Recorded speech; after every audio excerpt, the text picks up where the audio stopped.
Well, hi everybody, I'm Ruechel. Welcome to this portion of the PCS Journal where we sit on top with Dr. Michael Grego, the Superintendent of Pinellas County Schools. Glad to have you with us. Good morning, good day. Good morning to you too, Al. Well, let's talk about something that I have harped about for years and years and years, like I could change anything. School times and the starting times, particularly for high school. Tell me how that went down. I realize there was one board member that voted against it, but talk to me about that. Yeah, I think we were all on the same page though, and that is that we looked at our 7:05 high school start time, and we truly wanted to move that, to kind of unfreeze, I've been saying. It's been at 7:05 for 20 plus years, and there's always reasons not to be able to move it. So we as a district said, let's commit to making some change here. Let's commit, even if it's 10 or 15 minutes. We were able to move it to 7:20.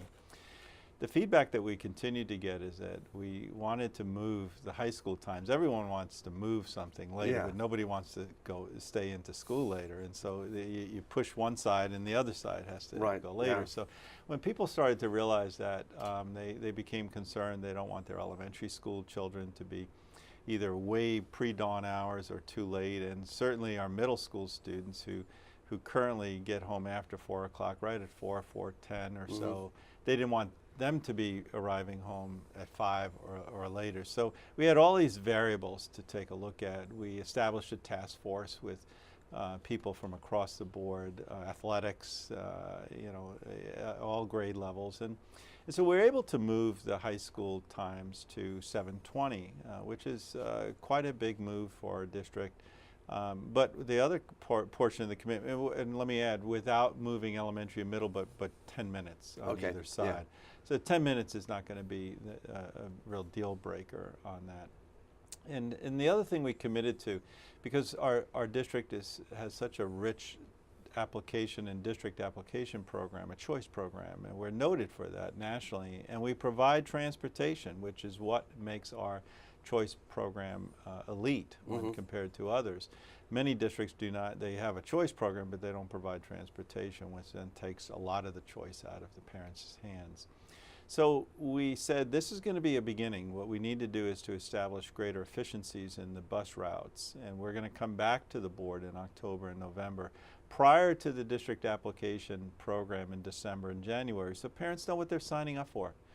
And what we're seeing is, like, when we're opening up our Seminole, our first technical high school in Seminole, we'll have a vet assistance program there. Yeah. We have a vet assistant program in Tarpon Springs, the only one in the district. And we bus students from throughout. So by opening up the vet assistance program at our Pinellas Technical High School, now we'll have shorter runs. Anybody living south of Ulmerton will now go to the choice will be to the Pinellas Technical High School. Anybody living north, they can go to Tarpon Springs. Okay. And so we have to build these efficiencies as we continue to want to provide parents choice. Bottom line, you're moving the time to start high school to 7:20, yet a lot of the studies suggest it needs to be closer to 8 o'clock. So is this going to make a difference in test scores and success? Because isn't that what it really is all about?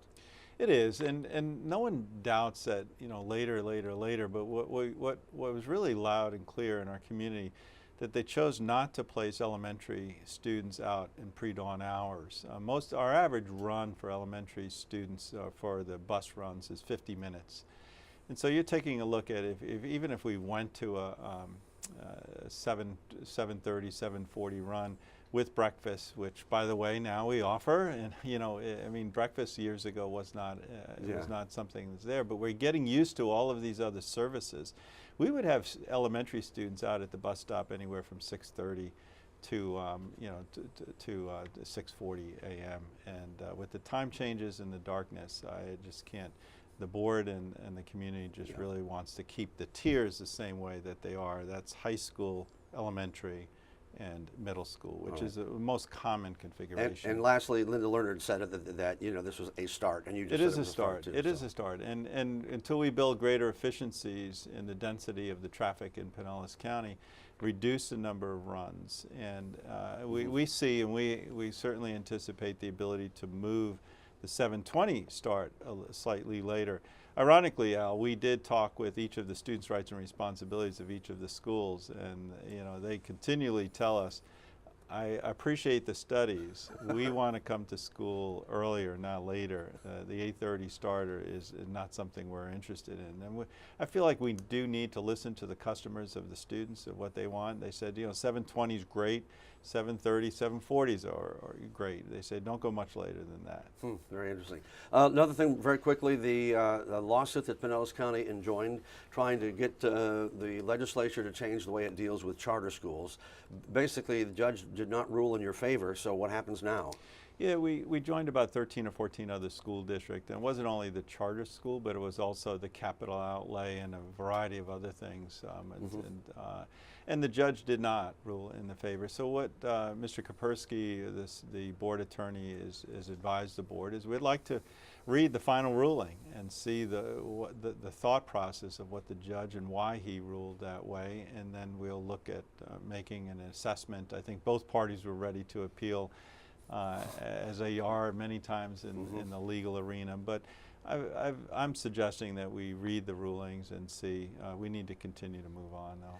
All right, security is a big deal, especially after Parkland. What kind of changes is Pinellas County going to be doing? We just had a workshop this past Tuesday about that, and as you know, the state allocated 7026, which is the security, school security, has many components to that bill, but one of them is to put in either an armed officer, trained officer, or get involved with the Guardian program, which arms somebody, an employee of the school district. Yeah. Our district and our sheriff really chose to arm a trained person, armed officers. So, but the problem is there's not enough resources that the state's providing for a fully fledged armed officer, either from the sheriff or the municipality. So our chief of police, schools police, Luke Williams, will be working with the various municipalities, and we'll see if we can expand the current memorandum of understanding that we have with the police agencies.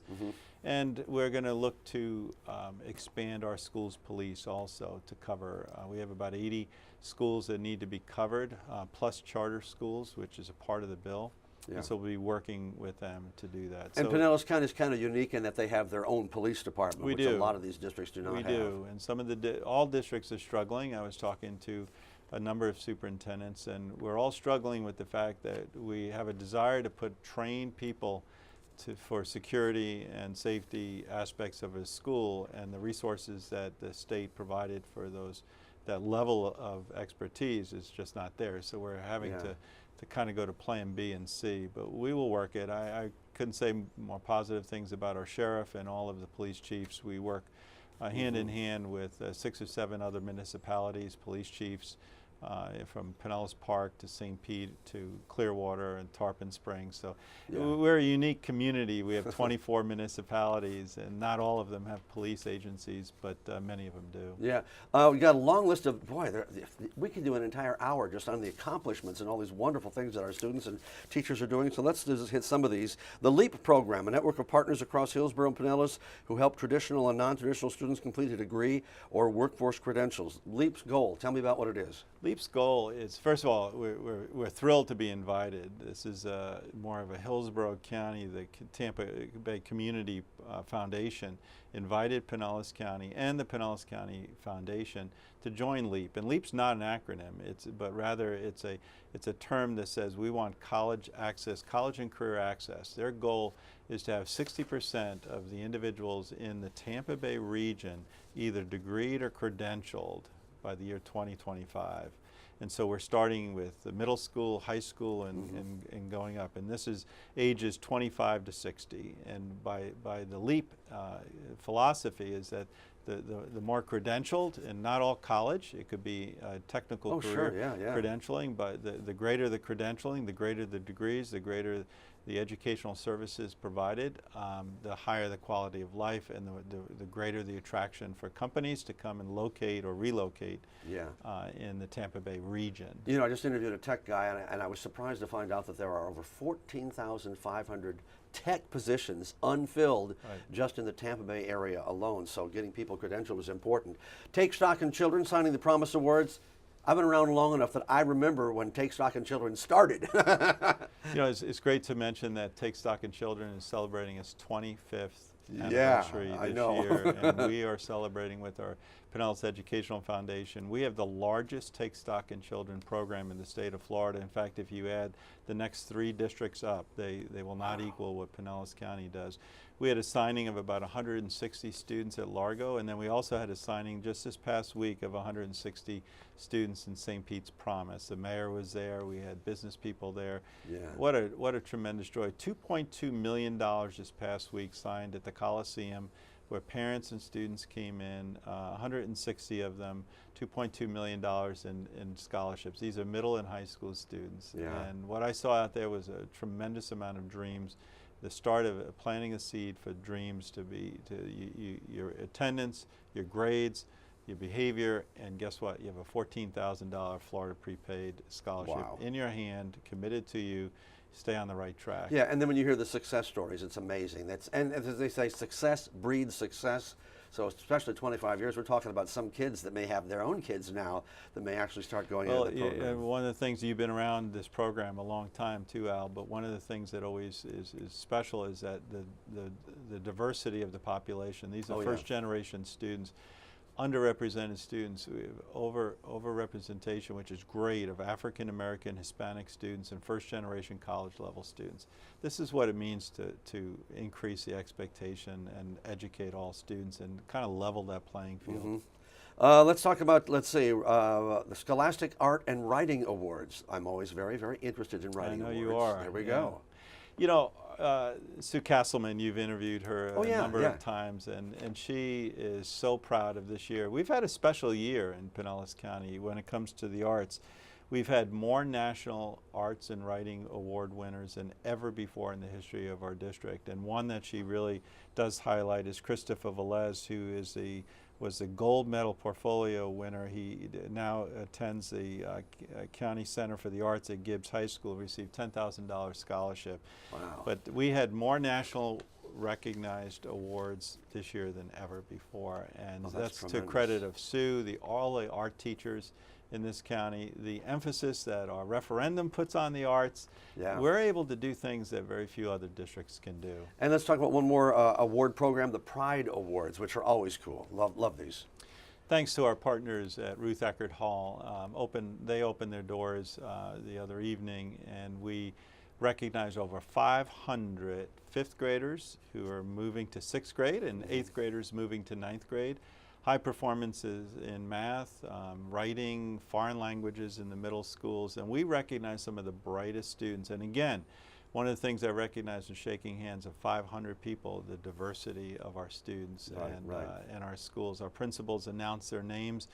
The parents are out in the audience just cheering them. And you know, we cannot, and we should do this more often, but we cannot celebrate the academic performance of our students more frequent enough. There's just a great evening. And then lastly, and we're going to be talking about this in one of our other programs, we got the summer program coming up again, and Pinellas County is just whole hog in for that, and that's a good thing because there's just some great things happening during our summer programs. So many things are growing. That summer bridge program is growing in so many different directions. Enrichment programs. Yes, it was started out for students, so there wasn't a summer slide. We understand that, and that continues. That's the main core theme of the summer program. But I can tell you they have civics, middle school programs, AP, Jumpstart programs, SAT prep, ACT prep. I mean, so each year, Al, it's amazing of how our principals and our teachers are saying, well, what about this in the summer? Let's add this. Music camps, band camps. So, you know, it's a 6-week program to keep students engaged. It's half a day. With students still have the breaks, still have it. My message to parents is keep your students engaged over the summer. Sign them up for Summer Bridge. A little extra reading instruction, mathematics instruction, science outside instruction. Super. It goes a long way. Yeah, summer programs are really great. Dr. Grego, out of time, and I didn't get to all of the items that were in here, but trust me, there's good things happening in your Pinellas County schools. Thank you for your time. Thank you. And we'll be back with more right after this.